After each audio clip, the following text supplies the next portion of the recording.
Umagang kay ganda, kay ganda, kay ganda. Ito yung mga halaman ko.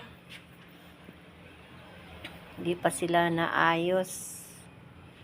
Maaayos ito kapag nakalipat na sila ng bahay. Sa ngayon, hindi pa. Yan, kaganda ng halaman ko. Yan ang bitbitin ko sa amin.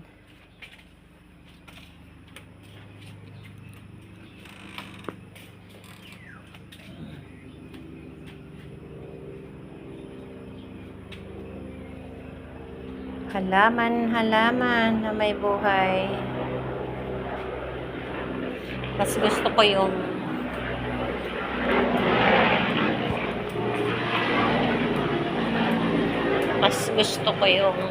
tag-ulan kasi tag-init. Ito yung guys ay pansitan.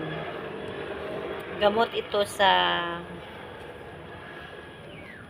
basta gamot siya sa part ng katawan natin. Yung pastora namin ay ginamot niya ito sa cancer niya. Stage 4. Gumaling siya. Pwede ito isalad eh. Kaya kung mayroon kayong tawag nito. Kung mayroon kayong tumutubo lang to kusa, huwag niyong tanggalin. Bagkus alagaan niyo. Kasi pwede niyo isalad. Ang naman ang mga doktor nag-experiment naman talaga yan sa mga sa mga dahon-dahon dahil noong panahon sa mga dahon lang kumukuha ng mga gamot, 'di ba? Ngayon, hinahaluan lang ng chemicals. Kaya kung mayroon kayong mga halaman, pahalagahan nyo kasi kagaya nito, itong mga halaman na ito ay ito. Yan.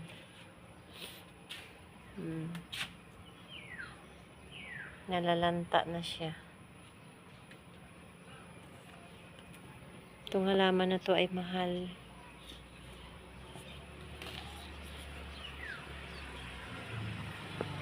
Yan.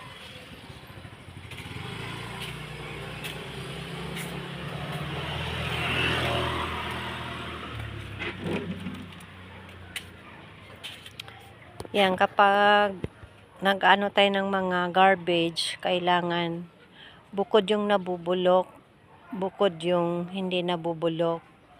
Para pag kinuha ng basurero, naka-organize siya.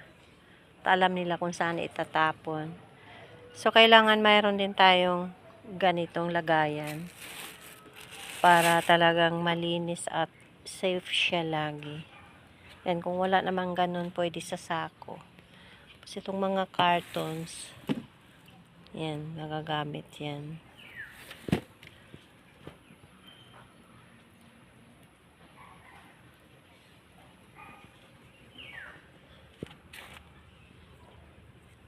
Ito, iniinom ko to.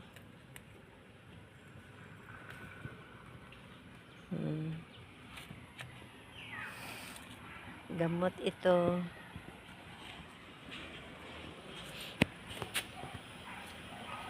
Tulog pa yung alaga ko habang tulog.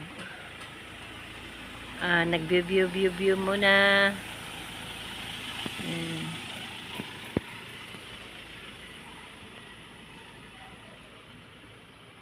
Yan, daming okra, oh.